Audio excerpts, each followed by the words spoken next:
আন্তর্জাতিক রাজনীতি কত বিভৎস হতে পারে, কত ভয়ঙ্কর হতে পারে, তার রূপ আপনারা গাজাতে দেখবেন। একটার পর একটা, যে আপনি সিরিয়া বলুন, আপনি ইরাক বলুন, আপনি লিবিয়া বলুন, আপনারা দেখুন, এবং শেষ চোখের সামনে গণহত্যা চলছে। আজকে ফিলিস্তিনিরা যে মজলুম, তার পক্ষে আমাদের তথাকথিত ইসলামিক দলগুলো, তাদের কোনো ভূমিকা নেই। আমি আমার নবীকে বিপ্লবী মনে করি। আমাকে ফরাসি বিপ্লব থেকে বিপ্লব শিখতে হয় না, আমি মক্কা বিজয় থেকে বিপ্লব শিখি। যে আমরা অনেকগুলো চুক্তি করতেছি মার্কিন যুক্তরাষ্ট্রে, অনেকগুলো যার চুক্তিটা কি আমরা নিজেরা জানি না। তো নিজেরা যদি না জানি তাহলে তো মহা সমস্যা। কারণ এই চুক্তিগুলো আজকে জানেন যে আন্তর্জাতিকভাবে যে পরিস্থিতি, সেখানে মার্কিন যুক্তরাষ্ট্র তার যে আধিপত্য নিশ্চিত করবার জন্য অনেক বেশি মরিয়া হয়ে গেছে।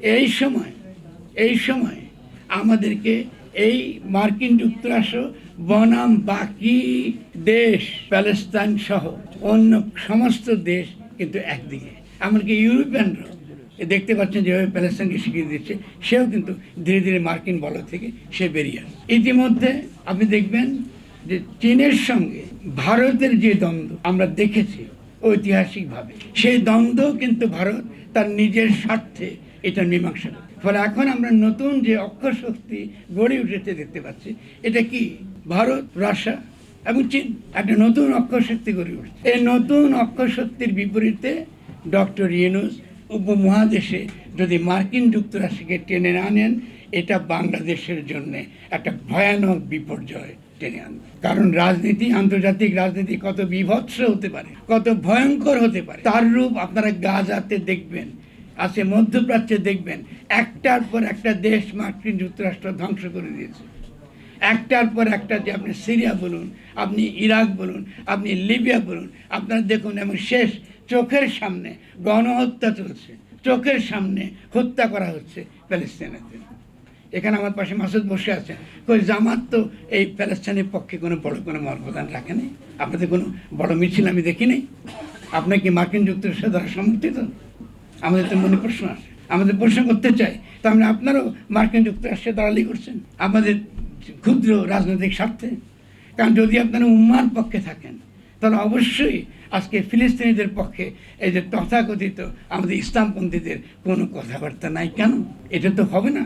আমরা একজন দুজন বেঁচে থাকলো, আমাদের নিঃশ্বাস থাকলো, আমরা জনগণের মজলুমের পক্ষে কথা বলবো। কারণ ইসলাম মানেই যারা মজলুমের পক্ষে লড়াই করে। বাকি কিচ্ছু আমাদেরকে বলবেন না, বাকি কিচ্ছু আমরা খুব ভালো জানি। আমাকে বহু বাস করতে দিলে আমি সারাদিন বাস। কারণ আমাদের প্রথম কথা হচ্ছে, এই দেশে আজকে আন্তর্জাতিকভাবে যে মজলুম, আজকে ফিলিস্তিনিরা যে মজলুম, তার পক্ষে আমাদের তথাকথিত ইসলামিক দলগুলো, তাদের কোনো ভূমিকা নেই। এবং তারা তথাকথিত তাদের যে ভারত বিরোধিতা, তারও কোনো ভিত্তি নেই। তাদের ভারত বিরোধিতা মার্কিন তোষণের আরেকটা রূপ মাত্র, মার্কিন তোষণের আরেকটা রূপ। এটা বিপজ্জনক। আমরা অবশ্যই দিল্লি বিরোধী, অবশ্যই দিল্লির কাছে আমাদের হিস্সা আমরা আদায় করে ছাড়বো ইনশাআল্লাহ। কিন্তু আপনারা এই ভারত বিরোধিতার নামে আমরা কি করছি?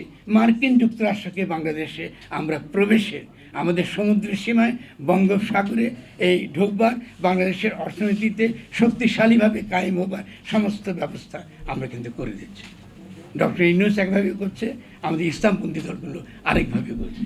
কিন্তু আমি অত্যন্ত আন্তরিকভাবে বলতে চাই যে ইসলামের একটা অত্যন্ত বৈশ্বিক ভূমিকা রয়েছে, রেভলিউশনারি ভূমিকা রয়েছে। আমি আমার নবীকে বিপ্লবী মনে করি। আমাকে ফরাসি বিপ্লব থেকে বিপ্লব শিখতে হয় না, আমি মক্কা বিজয় থেকে বিপ্লব শিখি। আমি মক্কা বিজয় থেকে বিপ্লব শিখি। যে মক্কা বিজয়ের মর্ম ছিল কি?